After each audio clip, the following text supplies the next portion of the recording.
ዝና በስተመጨረሻ ሁሉም ነገር አበቃለት። ትሁትና ደግሞ ራሷን በሚገርም ሁኔታ በስለት ከወጋች በኋላ ወዲያውኑ ጸጥ አለች። ፖሊሶች ሰተት ብለው መጡና መድብል ደግሞ በትሁትና መሞት ምክንያት እጅጉን በጣም አዘነና ተቃጠለ። እስከ ዛሬ ድረስ ዝና አግቶ የሚያሰቃያትና መከራ የሚያበላትን ትሁትና ደርሽላት ቢሆን ኑሮ የሰው ሕይወት እንዲህ በቀላል አይረግፍም ነበር እያለ አዘነ። ዝና እንግዲህ ከማህሌት ጋር ከባድ ጦርነት ከገጠመ በኋላ ማህሌትም ደግሞ ብሩክና መድብል ዝና ወንጀለኛ ነው፣ አደንዛዥ እጾችን እየሸጠ ይገኛል ብለሽ እንድትመሰክሪ አስገድደውኛል ብሎ ሲነግራት ማንቁርቷን ሲጥ አደረገና ሊደፋት ሲል፣ ስሚ ማህሌት፣ አሁን አንድ ስራ የምሰጥሻለኝ፣ እነዚህን ሰዎች መበቀልና እነዚህን ሰዎች መቅደም አለብን አላት። እንዴት ዝና፣ እንዴት አድርገን ነው የምንቀርማቸው ብላ ስትል፣ ልንገርሽ፣ ሉላ ያለችበትን ቦታ እንደምንም ብለሽ እንድትፈልግልኝ፣ ከዛ የምትፈልጊውን ገንዘብ እሰጥሻለሁ አላት። ማህሌትም ደግሞ የመርዞን ቁጥር እኔ የማውቀው ደላላ አለኝ፣ እሱ ደላላ በጣም ጎበዝና አንበሳ ነው። ስለዚህ እነ ሉላ ያን ቤት የተከራዩት በደላልነት ስለሆነ አሉበት ቦታ ላይ አቅጣጫቸውን እንዲጠቁምህ አደርጋለሁ ብላ አለችው። ዝናም እጅጉን በጣም ደስ አለውና ከማህሌት ቁጥር ከተቀበለ በኋላ ወደ መርዞ ጋር ደወለና፣ ስማ፣ ትልቅ ስራ ልሰጥህ ፈልጌያለሁኝ። ምንድን ነው? ቤት ነው ወይስ ህንጻ ነው ወይስ ኮንዶሚኒየም ነው ወይስ ሰው ነው እያለ እሱም የስራውን ባህሪ ሲያማርጥ፣ ከአንድ ቤት የምታገኘውን የደላልነት ስራ እጥፍ ገንዘብ እሰጥሃለሁ ብሎ ሲለው፣ እሺ አንተ ማነህ ብሎ ሲለው ዝና መሆኑን ተናገረ።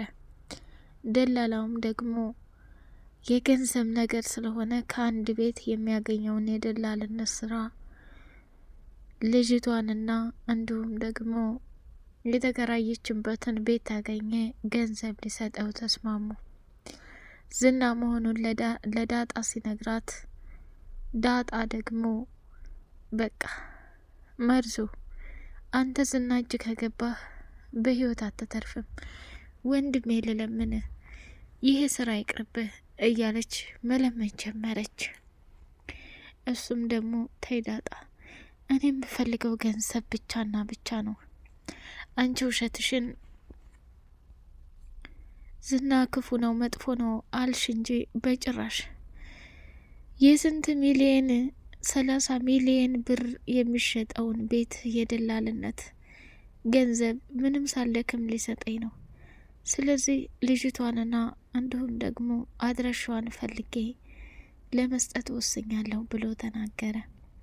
ሰላም ሰላም፣ ውድ የተከበራችሁ የተወደዳችሁ የስጦታ ሚዲያ ቤተሰቦች፣ እጅግ በጣም ተወዳጅና በጉጉት ስንጠብቀው የነበረው የምሳሌ ድራማ እንደቀጠለ ይገኛል። ቻናሌን ላይክ፣ ሰብስክራይብ እያደረጋችሁ አበረታቱኝ።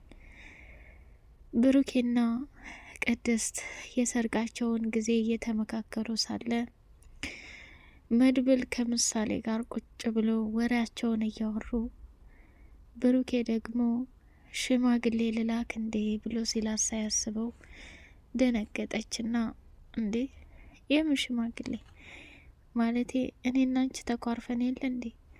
የሚያስታርቁን ሽማግሌ ልፈልግ ብሎ ሲላት፣ አይ እንደዛማ ማድረግ የለብህም፣ እኔ እናንተ እኮ አልተጣላንም፣ ዋናው ትልቁ ነገር ማህሌት ከዚህ ከቤት በመውጣቷ ሰላሜን አግኝቻለሁ ብላ አለችው። በጣም እንጂ ቅድስት፣ እስካሁን ድረስ ከሚባለው በላይ ጎድችሻለሁ፣ ከሚባለው በላይ ብዙ ተሰቃይተሻል። አሁን ላይ ግን ደስተኛ ሆነሽ እንድኖሪ ነው የምፈልገው እያለ ቅድስትን ማቆመጣጠል ጀመረ። ዳጣም ቆይታዋን ከሉላ ጋር አደረገችና ሉላዬ በቃ ሞገስ አሁን እንደዚህ ችግር እንኳን ሆናችሁ ይህን ውፍረት ቀንስ በይው ምንድን ነው እያለች መናገር ጀመረች። ሉላም ደግሞ ምንም ማድረግ አልችልም ዳጣዬ፣ አሁን ላይ እኮ በጣም ሀሳብ ላይ ነን። ደግሞ ከምንም በላይ በጣም ነው ማመሰግንሽ። ለምን ሉላዬ? ለአንድ ወር እኮ የቤት ኪራይ ሸፍነሽልናል። አንቺ በጣም ጥሩና መልካም ልጅ ነሽ ስትል አመሰገነቻት። ዳጣም ደግሞ ሉላ፣ እኔ ቤተሰቦችን ሳላገኝ በፊት ቡራና ሞገስ የዋሉልኝ ውለታ ቀላል እንዳይመስልሽ፣ ያንን ብድሬን እየከፈልኩ ነው ብላ አለቻት። ሉላም ሳቃለችና እኔ ምልሽ ካሁን በፊት ሞገስ ያደረጋቸውን ነገሮች ሁሉ ብታውቂ ኑሮ አለቻት። አራፌ እኔ ስላለፈው ምን ሲሰራ ኑሯል? ሞገስ ምን አደረገ ብላ ስትላት ማለቴ አለችና ዳጣ በፍጥነት ሀሳቧን ቀየረችና ሞገስ በጣም ሀብታም እንደነበረ እንዲሁም ደግሞ ገንዘብ እንደሚሰጣት ነገረቻት። ሉላም ደግሞ የምሬን ነው ምልሽ ሞገስ እኮ በጣም በጣም ጀግናና ምስኪን ሰው ነው እያለች ሉላ ስለ ባሏ መሰከረች ማለት ነው። ዳጣ ሳታስበው ከማህሌት ጋር እንደማገጠ ልትናገር ነበረ። አቶ ዝና እንግዲህ ትህትናን እያሰቃያት ይገኛል። ሳምንት ነው የቀረሽ፣ 1 ወር ነው የቀረሽ፣ 3 ቀን ነው የቀረሽ ልትሞች እያለ የፈተናን ስቃይ ቢያበዛባትም እሷ ግን ተስፋ አልቆረጠችም ነበር። ራሱኑ በስለት ልትወጋው ስትል ጭራሽ ምንም አልተመቻቸላትም። መጨረሻ ላይ በቃ ራሴን ማጥፋት አለብኝ፣ በህይወት እያለሁኝ ኩላሊቴን ማንም ሰው አውጥቶ አይሸጠውም አለችና በስለት ራሷን ስታጠፋ ዝና ካለበት ቦታ ላይ ፖሊሶች ማንቁርቱን ይዘውት ሄዱ ማለት ነው። ትህትና ራሷን በማጥፋቷ እሱ ደግሞ እጅጉን በጣም በንዴት ተቃጠለ። ምሳሌና መድብል እንግዲህ ደስ በሚል ሁኔታ ስለ ቅድስትና ስለ ብሩኬ አብረው እያሙ ነበረ። እኔ ምልሽ ምሳሌ፣ አንተ የምትለኝ አጎቴ በቅርብ ጊዜ ቅድስትና ብሩኬን መዳር አለብን። አሁን አጎቴ ይጋቡ።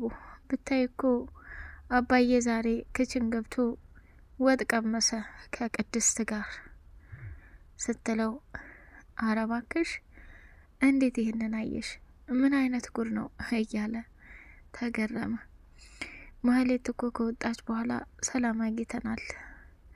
አረ አባዬ እውነቱን ስነግርህ መድብል አጎቴ አለች። አባዬ በጣም ተቀይሯል አስተውለው ከሆነ በተለይ ማህሌት ከወጣች በኋላ አለችው። ከዛ ምን ቢላት ጥሩ ነው? ያንቺ ወሬ ማለቂያ የለውም። አሁን ተነስተን ወደ ካፌ እንሄድ ወይስ እዚሁ ስታወሪ ትውያለሽ አላት። እዚሁ አወራለሁ አጎቴ፣ እኔ እኮ እውነታውን ነው የተናገርኩት። ዛሬ ደግሞ በርገር እንድጋብዘኝ እፈልጋለሁ አለችው። አንቺ ልታወራርጂ እኔን ልታስከፊ ደፋር፣ እልቅስ ቅድስትን ምን ያህል ተወጃታለሽ ብሎ አላት። ቅድስቴ እናቴ እንድትሆን እፈልጋለሁ፣ ግን ብቻ እንዴት ነው ነገሩ? ቶሎ እናዳድራቸው ብላ ስትለው መድብልም ከብሩኬ ጋር ቁጭ አለና ስማ፣ እችን የመሰለች ሴት በህይወት እያለሁ እንድታመልጥህ አልፈልግም። ቤተሰቦቿን በክብር አስጠይቀህ ማግባት አለብህ። በዛውም ደግሞ ትንሽ እህት ካላት ለእኔ ትፈልግልኛለህ ብሎ ሲለው ወንድሜ ምን ነው ባደረግከው? ቅድስት የቤቱ የመጨረሻ ታናሽ ናት፣ ላንተም ደግሞ ፈጣሪ ያለው አለ እየተባባሉ እንትን አሉና ግን እኮ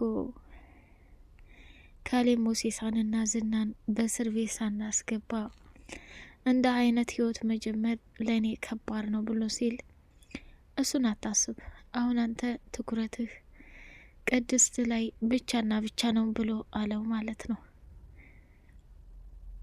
ብሩኬም በወንድሙ ንግግር እጅግ በጣም ተደሰተና ቅድስትን በክብር ለማግባት እያሰበና እያቀደ ይገኛል። ማህሌት ከዛ ቤት ስለወጣች ልትበቀላቸውና ከዝና ጋር ሁና ታሪክ ለመስራት ተወያይተዋል። ውድ የተከበራችሁ የተወደዳችሁ የቻናሌ ቤተሰቦች ቻናሉን ላይክ፣ ሰብስክራይብ ያደረጋችሁ ለምታበረታቱኝ አመሰግናለሁኝ። በቀጣይ ፓርት በጉጉት እስከምንገናኝ ድረስ አሰላሙ አለይኩም ወራህመቱላሂ ወበረካቱ።